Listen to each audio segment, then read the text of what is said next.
윤석열 대통령 탄핵 심판 선고 기일은 어제도 정해지지 않았습니다. 결국 다음 주로 또다시 넘어가는 것 아니냐는 관측이 나오고 있는데요. 오늘 오전에 21일 금요일 선고한다고 공지할 가능성도 여전히 남아있긴 합니다. 구나영 기자입니다. 어제 평의는 오후 5시쯤 마무리됐습니다. 저녁 늦게까지 평의가 이어질 거라는 예상은 다소 빗나갔습니다. 재판관들이 선고 기일을 확정하지 않은 채 평의를 이어간 가운데 헌재 내부는 삼엄한 분위기였습니다. 원래 기자들에게 일부 개방됐던 곳인데 외부인 출입이 완전히 통제됐습니다.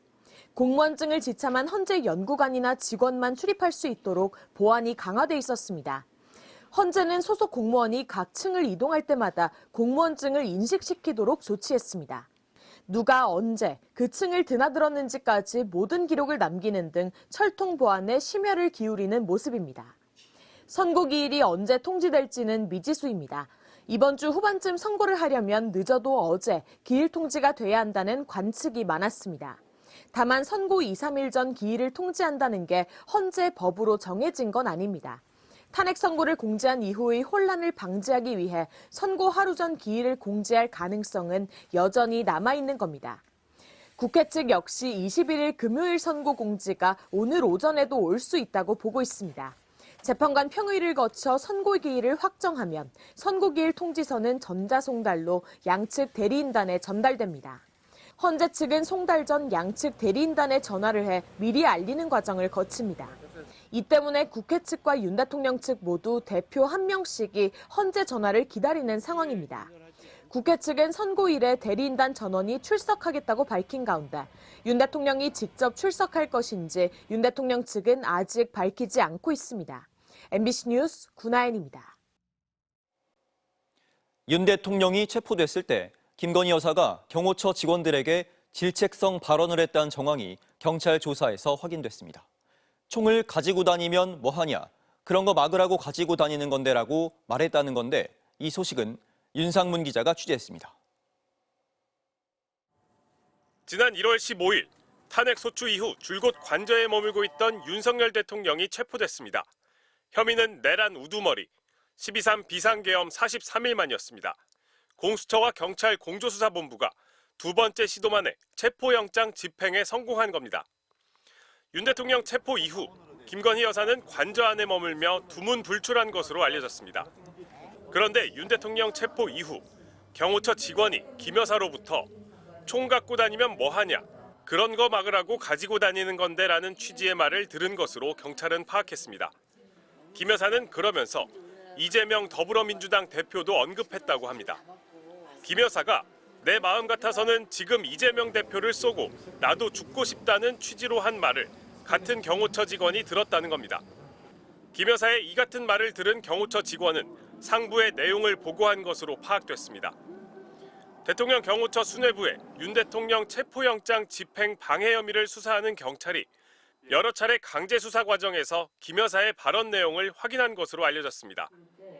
윤 대통령 체포 이후 김 여사의 반응이나 언급이 전해진 건 이번이 처음입니다. 1차 체포영장 집행 때와 다르게 2차 집행 때 경호처가 사실상 순순히 길을 터준 데 대해 질책성 발언을 한 것으로 읽힙니다.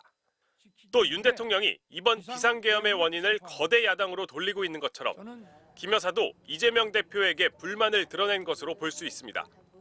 MBC는 대통령실에 김 여사가 이 같은 발언을 실제로 했는지, 총기를 사용해서라도 윤 대통령 체포를 막았어야 했다는 의미인지 물었지만 대통령실은 답하지 않았습니다. 대통령 경호처도 김 여사의 해당 발언을 보고받았는지, 어떤 의미로 받아들였는지를 묻는 질문에 답하지 않았습니다.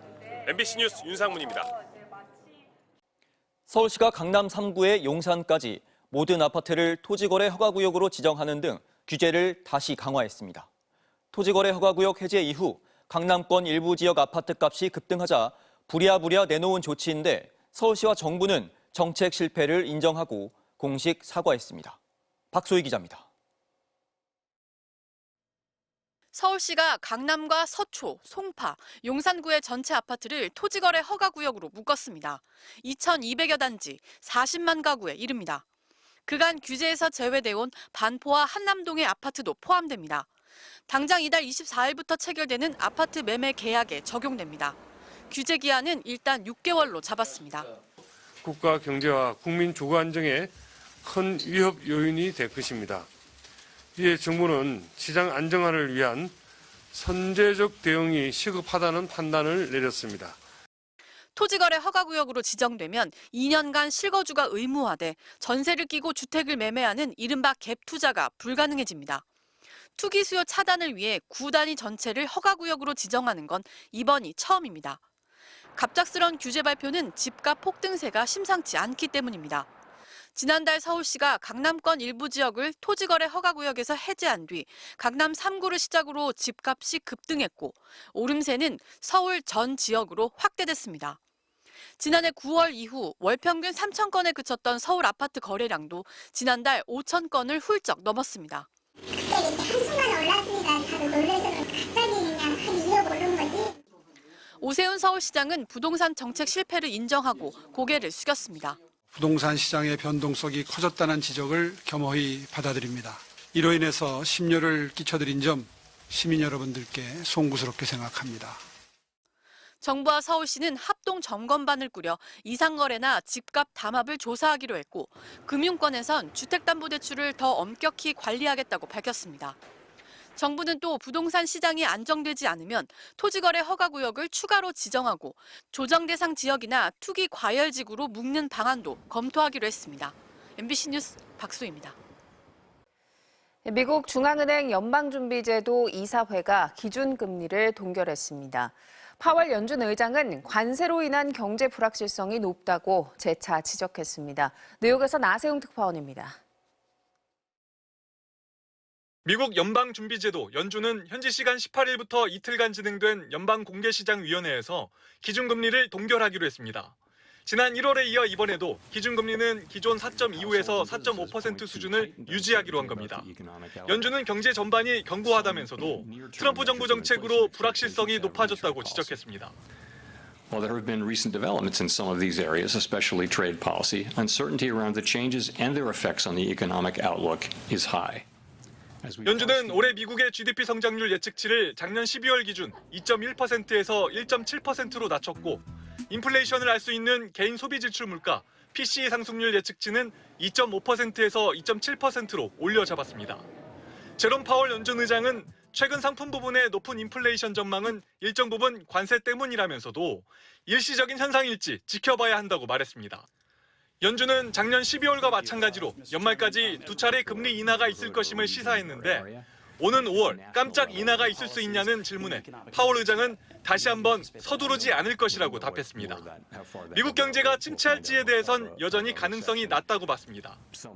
But still at relatively moderate levels, still in the region of the traditional. So has moved up, but it's not high.